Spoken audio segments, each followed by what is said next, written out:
যাচ্ছে জুলাই জাতীয় সনদ বাস্তবায়নের আদেশ রাষ্ট্রপতি যখন দিয়েছে তখন তো দেশে প্রধানমন্ত্রী ছিল না, অতএব রাষ্ট্রপতির এই আদেশ অবৈধ এবং অসাংগঠনিক, অসাংবিধানিক। আমরা তাদের স্পষ্ট রেখে বলতে চাই, যদি জুলাই জাতীয় সনদ বাস্তবায়ন অবৈধ হয়, অসাংবিধানিক হয়, তাহলে মনে রাখবেন, স্মরণ করে দেখেন, যেদিন ফ্যাসিস্ট হাসিনা পালিয়ে গিয়েছে 6 আগস্ট রাতে রাষ্ট্রপতির আদেশে সাবেক প্রধানমন্ত্রী দেশমাতৃকার নেত্রী আপসীর নেত্রী বেগম খালেদা জিয়ার কারামুক্তির আদেশ কিন্তু সেই রাষ্ট্রপতির আদেশেই হয়েছে। তাহলে সেই রাষ্ট্রপতি কলকাতা দিল্লির হাসিনার সাথে ফোনে বসে পরামর্শ করে সে আদেশ দিয়েছে। প্রিয় ভাইরা আমার, আমরা বলতে চাই 1971 সালে বাংলার দামাল সন্তানেরা যেভাবে পাকিস্তান রাষ্ট্র আর পাকিস্তানের সংবিধানের বিরুদ্ধে গিয়ে তারা বাংলাদেশের মুক্তিযুদ্ধ,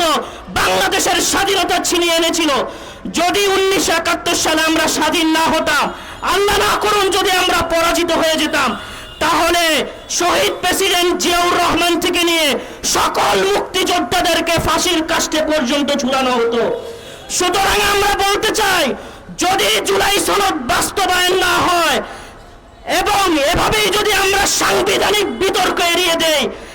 এবং কখনো যদি আওয়ামী লীগ ক্ষমতায় চলে আসে,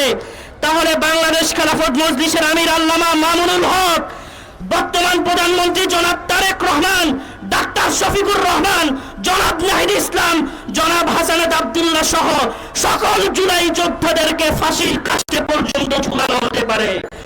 কাজেই সর্বশেষ আমরা বলতে চাই, হে বাংলাদেশ পন্থী জনগণ, আসো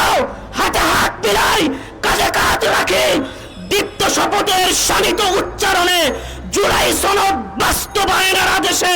শহীদি ভাইয়ের লাল রক্ত ছুঁয়ে